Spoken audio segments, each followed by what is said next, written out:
And the first came out red, all over like an hairy garment, and they called his name Esau. Genesis 25:25, KJV. Esau, according to the Bible, is a significant figure in the Hebrew Scriptures, particularly in the book of Genesis.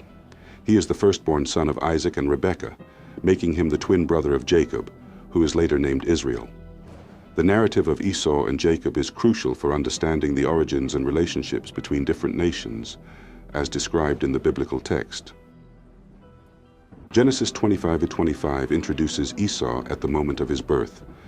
And the first came out red, all over like an hairy garment, and they called his name Esau.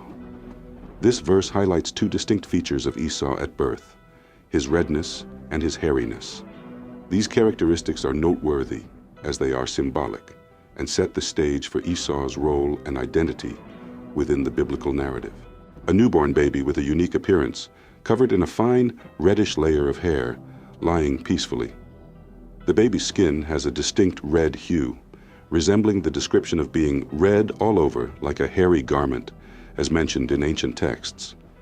This serene scene captures the baby's natural and remarkable characteristics, emphasizing the unusual but soft hairiness and the reddish tone of the skin. The setting is simple and timeless, focusing on the baby's distinctive features, while avoiding modern or specific cultural elements. And the first came out red all over like a hairy garment, and they called his name Esau. This verse highlights several key aspects of Esau's identity and destiny.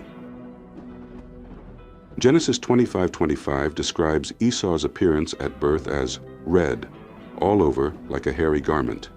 This description is unique and has been the subject of various interpretations over time.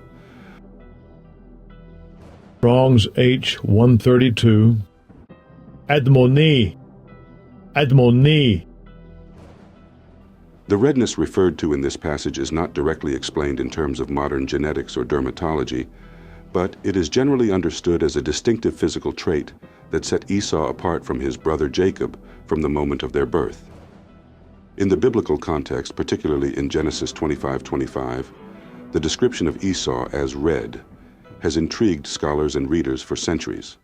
The term red in this passage does not directly correspond to a common skin color category in the modern sense, but rather describes a distinctive appearance at birth. The Hebrew word used can suggest a reddish hue, which might be attributed to the coloration of the skin that appears more flushed or reddish for various reasons.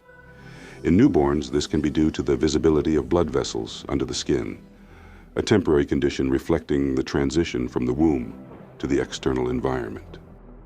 In human populations, there aren't individuals with literally red skin as one might find in the spectrum of colors like red paint or a red object.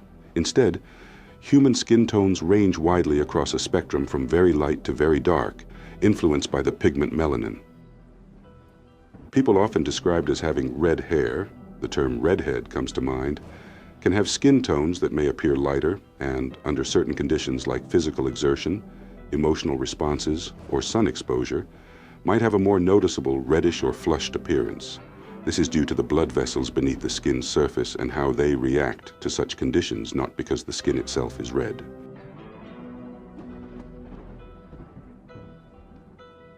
And the first came out red all over like a hairy garment, and they called his name Esau. This verse highlights several key aspects of Esau's identity and destiny. The name Esau is traditionally understood to be derived from the Hebrew word that means hairy or rough, directly relating to his described appearance. Strong's H 6215. Esau. Esau.